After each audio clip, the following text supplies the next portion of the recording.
Consistent H 110 motherboard Intel के 6th और 7th generation के इंटेल कोर i3, i5 और i7 सीरीज के प्रोसेसर को सपोर्ट करता है। आईओ इंटरफेस में यह मदरबोर्ड उपयोगकर्ता को पर्याप्त विकल्प देता है। इसमें 4 USB पोर्ट 2.0 के दिए गए हैं, जो कि माउस, कीबोर्ड, प्रिंटर या अन्य बेसिक एक्सेसरीज के लिए उपयुक्त हैं, तथा साथ ही 2 USB पोर्ट 3.0 का भी दिया गया है।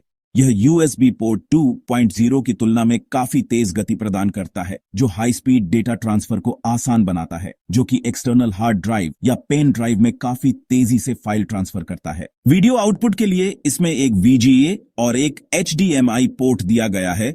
VGA पारंपरिक डिस्प्ले के लिए उपयुक्त है, जबकि HDMI आधुनिक मॉनिटर और टीवी के साथ हाई क्वालिटी वीडियो और ऑडियो सिग्नल प्रदान करता है। अब अगर इसकी लेन पोर्ट की बात करें तो इसमें RJ45 लेन पोर्ट दिए गए हैं, जो कि 100 से 1000 Mbps इंटरनेट स्पीड को सपोर्ट करता है। ऑडियो के लिए इसमें 3-in-1 ऑडियो पोर्ट दिया गया है, जो कि हेडफोन, माइक्रोफोन और स्पीकर के लिए परफेक्ट है। इंटेल का H110 एक्सप्रेस चिपसेट इंटेल की एंट्री लेवल सीरीज का हिस्सा है, लेकिन इसमें वे सभी फीचर्स मौजूद हैं जो सामान्य से लेकर मध्यम स्तर के उपयोगकर्ता की जरूरतों को पूरा करते हैं। हालांकि इसमें Z सीरीज चिपसेट जैसी ओवरक्लॉकिंग की सुविधाएं नहीं हैं, लेकिन यह अपने आप में परफॉर्मेंस और प्राइस का बेहतरीन संतुलन प्रदान करता है। अब अगर इसके CPU सॉकेट की बात करें तो इसमें LGA 1151 CPU सॉकेट दिया गया है, जिसे इंटेल ने खास तौर पर 6th, 7th, 8th और 9th जनरेशन के प्रोसेसर के लिए डिजाइन किया है। मगर कंसिस्टेंट H110 मदरबोर्ड पर यह केवल 6th और 7th जनरेशन प्रोसेसर को सपोर्ट करता है।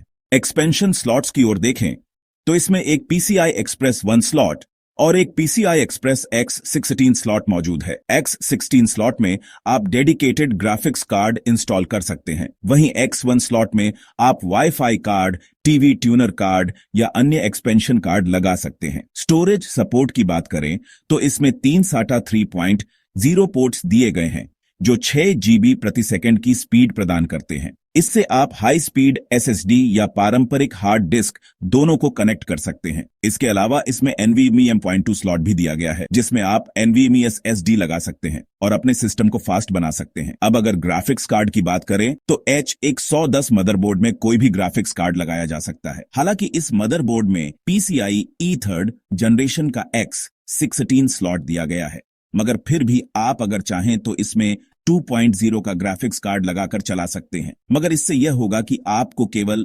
2.0 के ग्राफिक्स अनुसार ही क्षमता मिलेगी, और अगर आप 4.0 या 5.0 का ग्राफिक्स लगाते हैं तब भी चलेगा, मगर तब आपके मदरबोर्ड के अनुसार ही आपको क्षमता मिलेगी, यानी 3.0 का, जिसका मतलब यह हुआ कि चाहे आपके पास पुराने जनरेशन का हल्का ग्राफिक्स कार्ड हो या फिर नए जनरेशन का हाई लेवल का ग्राफिक्स कार्ड, दोनों ही कार्ड आप इस स्लॉट में चला सकते हैं। बस इतना ध्यान रखें कि CPU और PSU ग्राफिक्स कार्ड के हिसाब से बैलेंस में होना चाहिए, अन्यथा बोटल नेक की समस्या आ सकती है। इसलिए मदरबोर्ड के अनुकूल 3.0 का ही ग्राफिक्स कार्ड खरीदें तो ज्यादा बेहतर होगा। वीडियो पर बने रहे, मैं उपयुक्त ग्राफिक्स कार्ड की जानकारी भी आपको देने वाला हूं। मेमोरी सपोर्ट की बात करें तो इसमें डुअल चैनल DDR4 रैम का सपोर्ट मिलता है, जो 2133 मेगाहर्ट्ज, 2400 मेगाहर्ट्ज और 2666 मेगाहर्ट्ज तक की स्पीड वाली रैम को सपोर्ट करता है। इसमें आप अधिकतम 32 GB तक रैम लगा सकते हैं, मतलब यह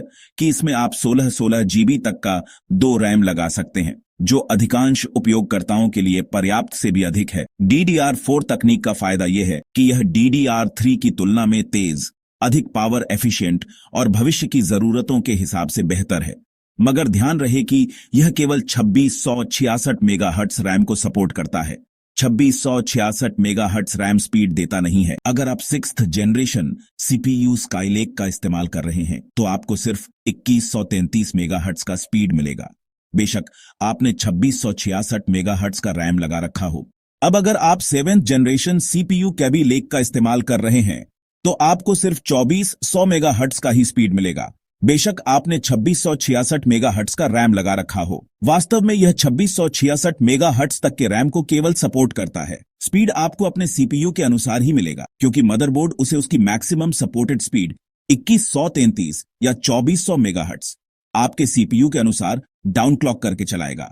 अब अगर इसमें लगने वाले प्रोसेसर की बात करें तो इसमें 6th, और 7th जनरेशन के 55 से ज्यादा प्रोसेसर लगाए जा सकते हैं। प्रोसेसर लिस्ट और इस मदरबोर्ड के लिए उपयुक्त ग्राफिक्स कार्ड का लिस्ट आपको इसी वीडियो के डिस्क्रिप्शन बॉक्स में मिल जाएगा, जहां से आपको पूरे सीपीयू और ग्राफिक्स कार्ड की जानकारी मिल जाएगी।